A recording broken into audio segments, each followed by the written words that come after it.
Unity of Houston is an inclusive church where we seek to understand and live the teachings of Jesus and other spiritual masters. At Unity, we welcome all people from all spiritual paths and every walk of life. We celebrate the diversity of our city and of our world, and we teach love, tolerance, and oneness, seeking to live in harmony with open minds and open hearts. Wherever you are in your spiritual path, you are always welcome at Unity. Join us and discover that the life of your dreams is already within you.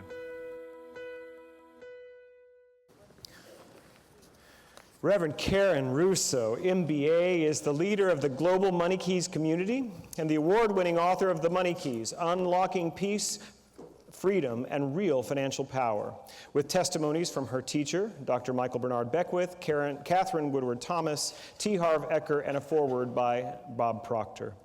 With her unusual experience as an MBA from Columbia University, I had no idea you were that smart. I did, actually. I'm kidding. An accomplished corporate trainer, a top-selling salesperson, and ordained Centers for Spiritual Living minister, Karen shares insights from 25 years of success in secular and spiritual realms. And I stand as a testimony to the power of her work. I have had my own experience around generosity and abundance completely transformed by her teaching and by her coaching. She is a dear friend and a friend to this ministry. Please welcome Reverend Karen Russo. Thank you. Oh.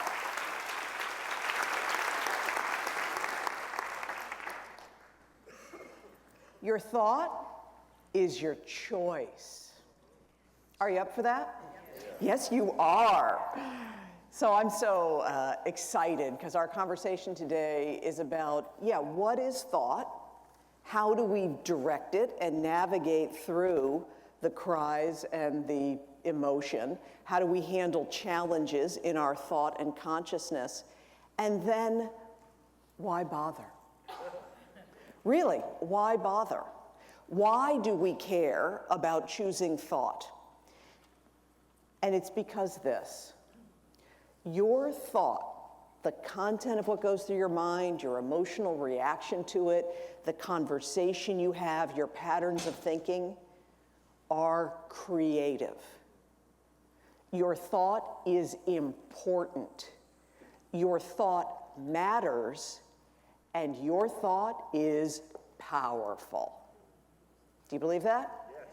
Yes. So that's why this conversation is happening, and I so appreciate my dear friend Reverend Michael Gott inviting me to be here.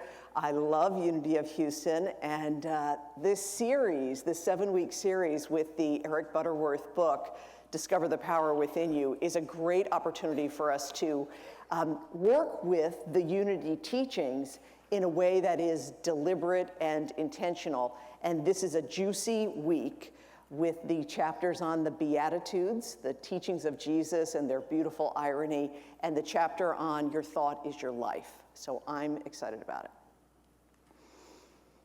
Power. Humans, we love to figure out power. We want to know, why is the sky the way it is? Why does it get light and dark? Why do some die? Why do some live? Why do the storms come? So for thousands of years, humanity has worked with religion, with science, with philosophy to navigate and understand what is power and how do we relate to it. In the last 150 years, the New Thought teachings, unity, religious science, have coalesced religion and science and philosophy into teachings that we call New Thought or metaphysical teachings that help us to see how we relate to life and how life is created through us. So our relationship to power is important. And there are two extremes that I want you to kind of test, like where would I fall on these two extremes that we could possibly get into. So one over here is the concentrate and control camp. Now, it sounds like I kind of gave it a bad name, but let me tell you, sometimes we like to concentrate and control or think that we can. I had an Al-Anon speaker who said, we don't give up control, we give up the illusion of control. And that's good, isn't it? Yeah. But anyway, over here, this would be, so remember 10 years ago when the movie The Secret came out, the movie and the book, a wonderful compilation of great teachers, and Lisa Nichols and Dr. Michael Beckwith and Bob Proctor and all those folks are out there speaking about the law of attraction. And it was good stuff. And if you took too surface an understanding of the law of attraction, The Secret looked just like necklace acquisition strategies. You see a pretty necklace, and you want a pretty necklace, and you get a pretty necklace. Now, Mama loves a pretty necklace.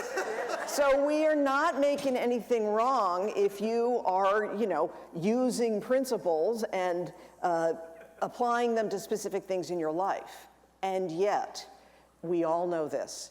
There is no thing out there, whether it's a necklace or a political leader you like or don't like, or this kind of lover or that kind of portfolio or this secure job. There is no thing out there that can give us often what we really want. So for example, security or freedom or joy, those things are God qualities. If we think they come from a thing out there, being one way or another, we will always feel that we're searching amiss.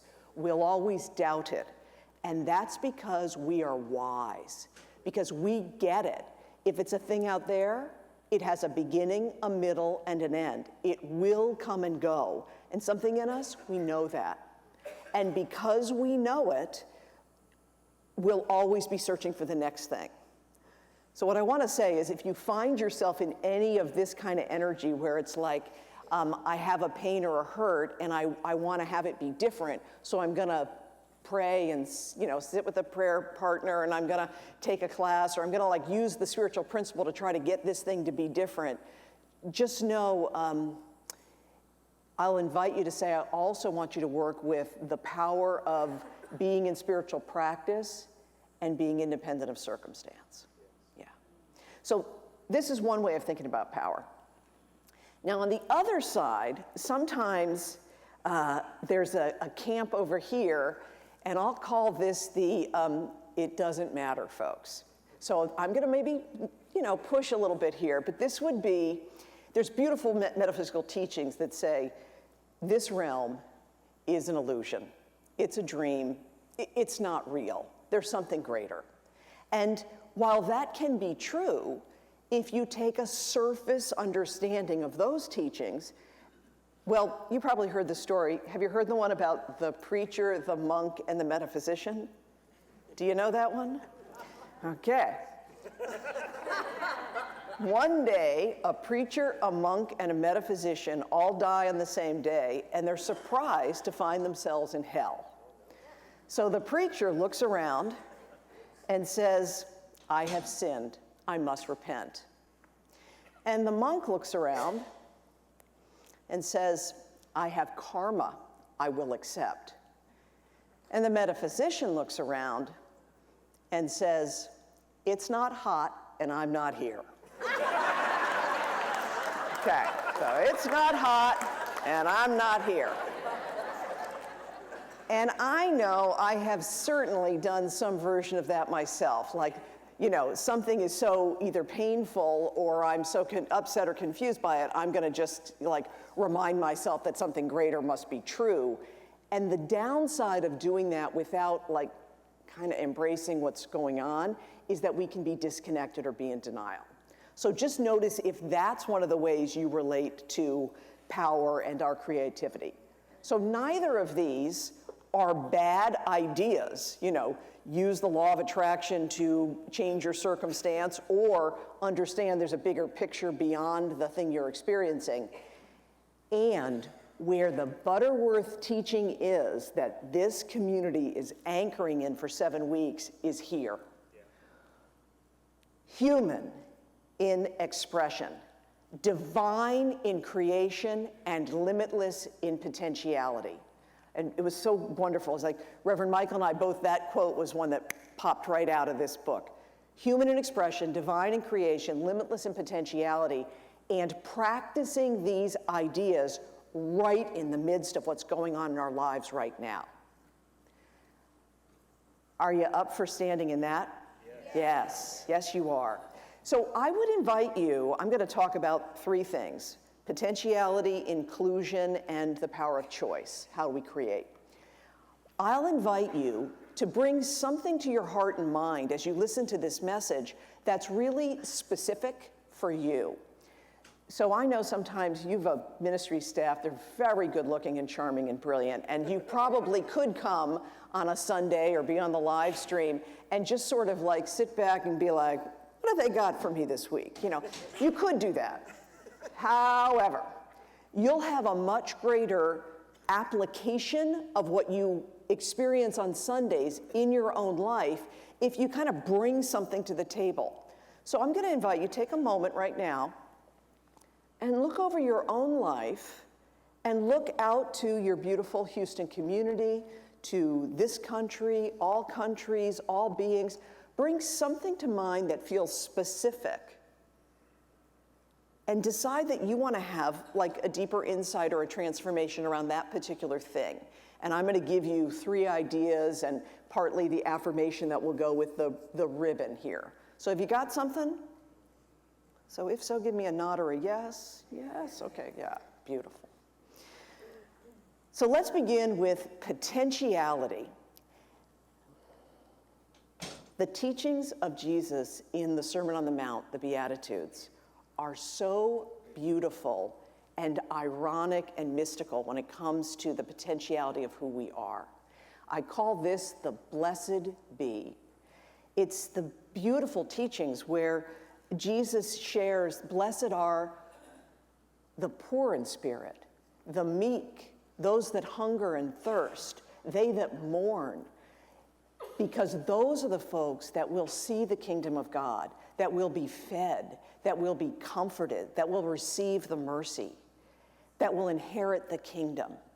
And there's just a tremendous, at the time, that was a radical notion that those that were exhibiting what seemed to be the weak and the meek would have the inheritance of the divine.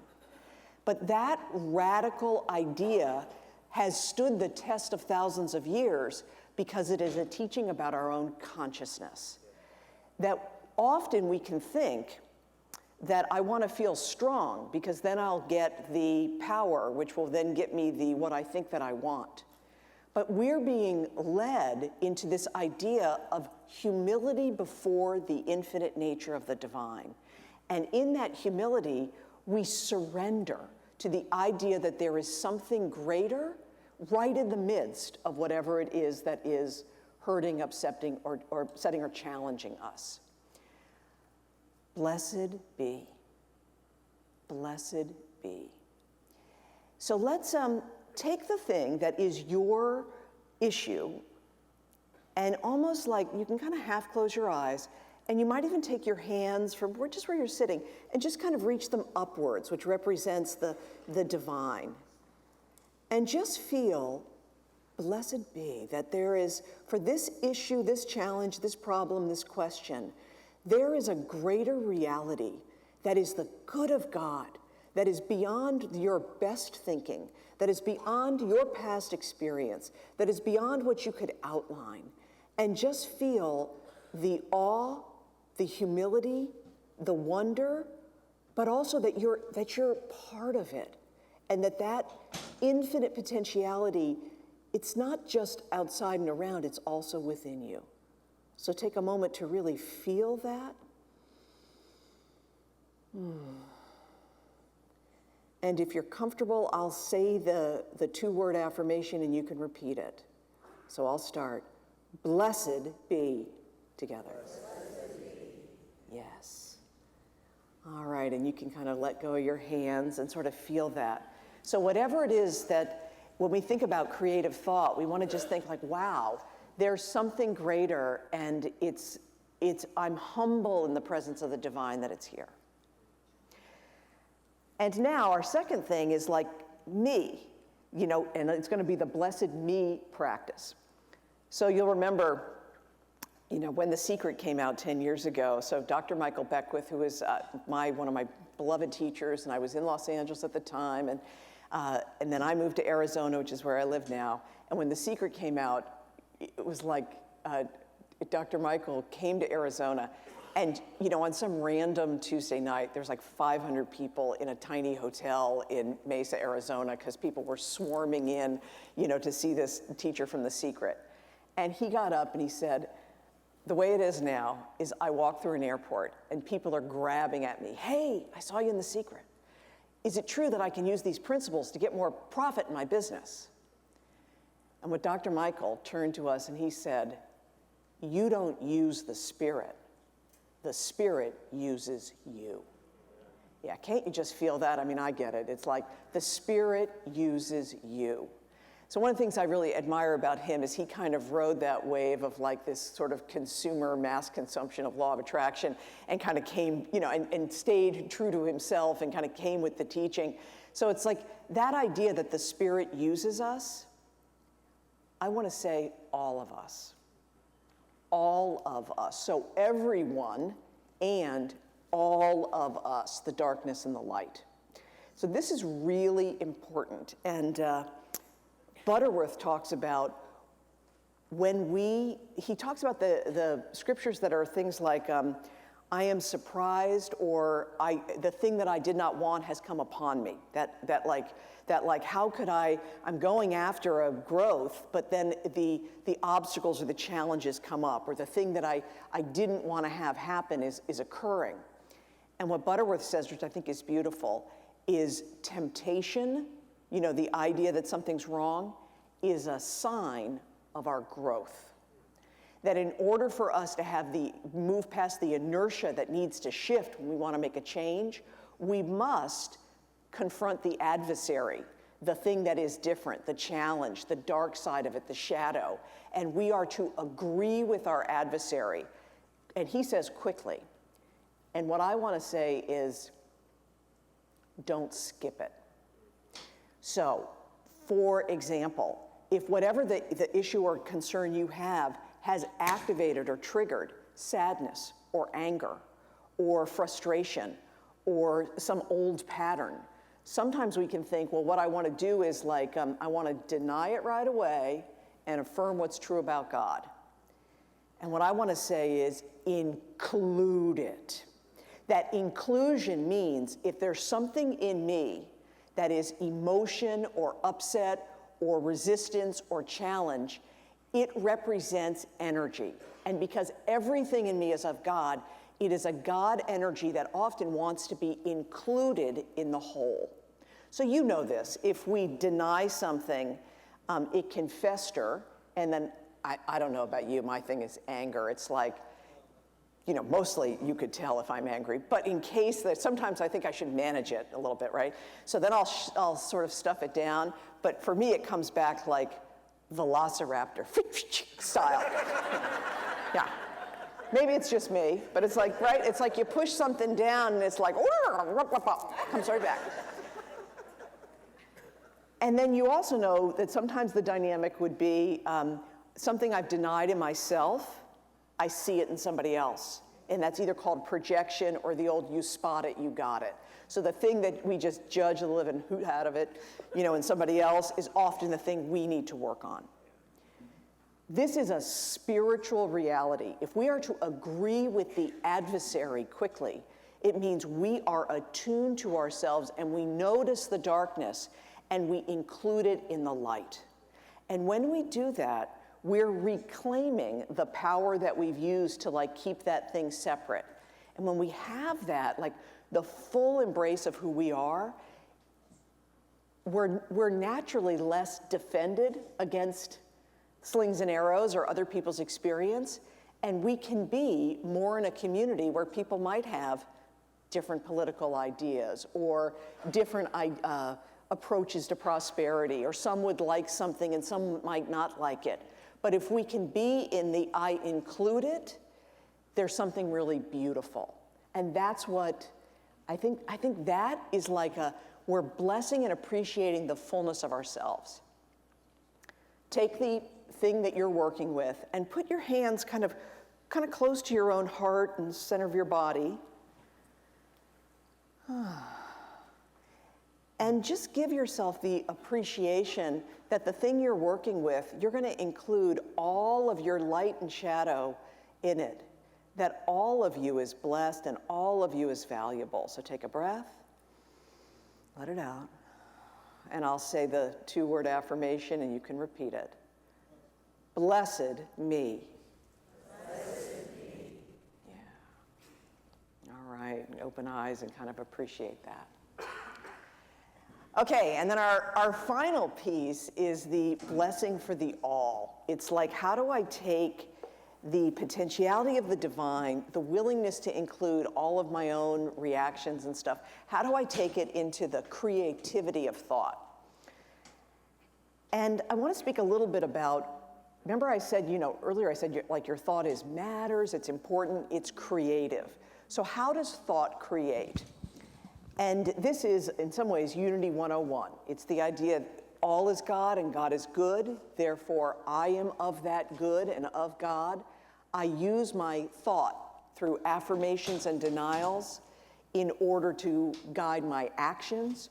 Prayer anchors me to the thing I desire, and that creates the experiences that I have. And that, I come from the religious science teaching, is very much our religious science idea, that there's the first cause, spirit, idea in the mind of God, acted upon by law, which is life saying yes to what consciousness is holding, and then that reveals in results the body of our experience.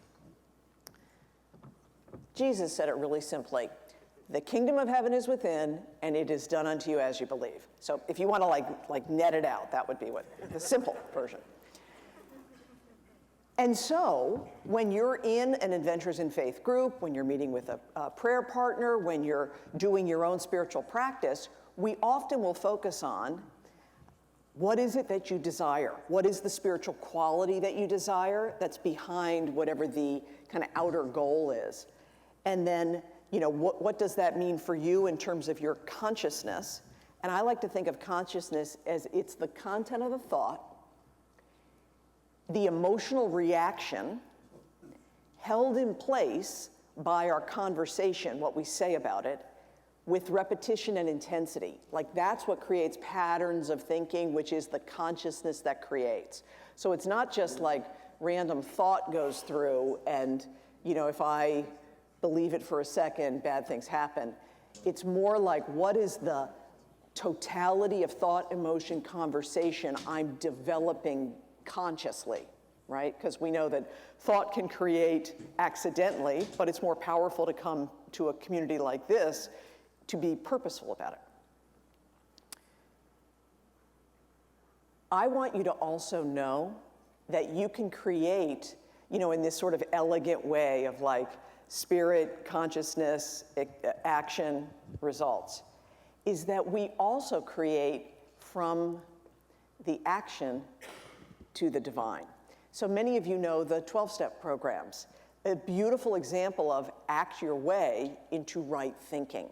So that's a place where you can put down the drink or the drug or the behavior, you change the action, and then engage in actions like I go to a meeting, I help others, I am of service, I read the book. I take actions which then develop a thought of freedom and possibility and gratitude, and often has a spiritual awakening so that I discover a power greater than myself because I couldn't have done that on my own.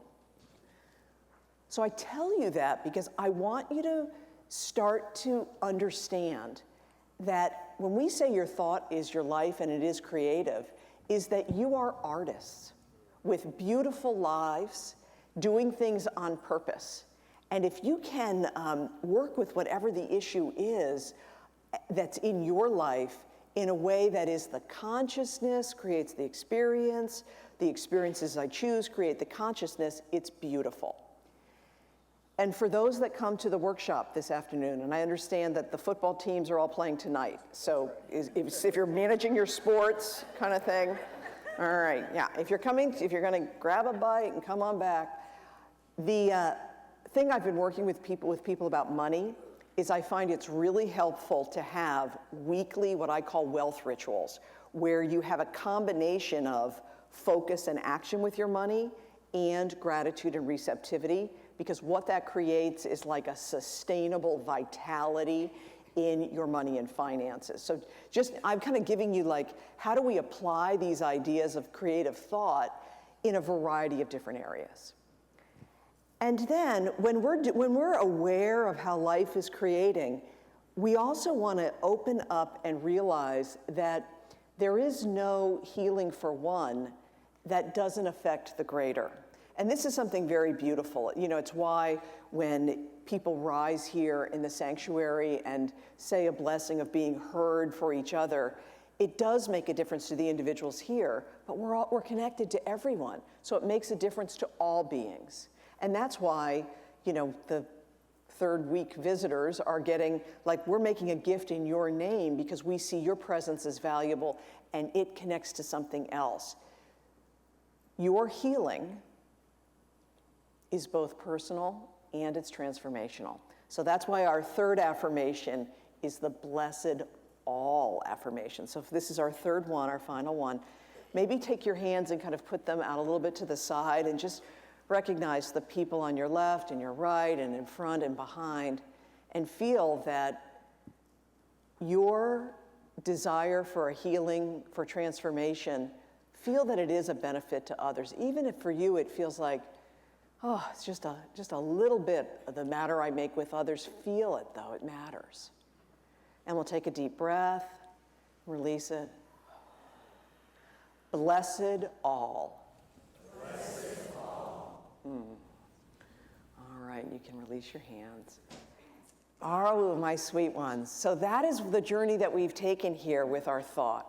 And I was appreciative. So I live in Arizona, and in terms of our sports team, it's mostly red, and we get sad every year when the Arizona Diamondbacks don't quite make it to where your baseball team does all the time. But I watched, and I like them, and they're a completely likable team, and I love that we have, like, this is like an Astros color, right? Okay, yeah, we love that. It's one life. That life is probably your baseball team. So with your wonderful ribbon, this week, you're going to be working with Blessed be. The potentiality of the divine is ever present, limitless in potentiality. Blessed me, that I include all of it. I am human in expression and I value it all. And then the blessed all, divine in creation and making a difference for the whole. And what I know about you is when you're in this practice, when you are in tune with the magnificent spiritual beings that you are, everything about you matters. Everything about you is powerful. So thank you all so much.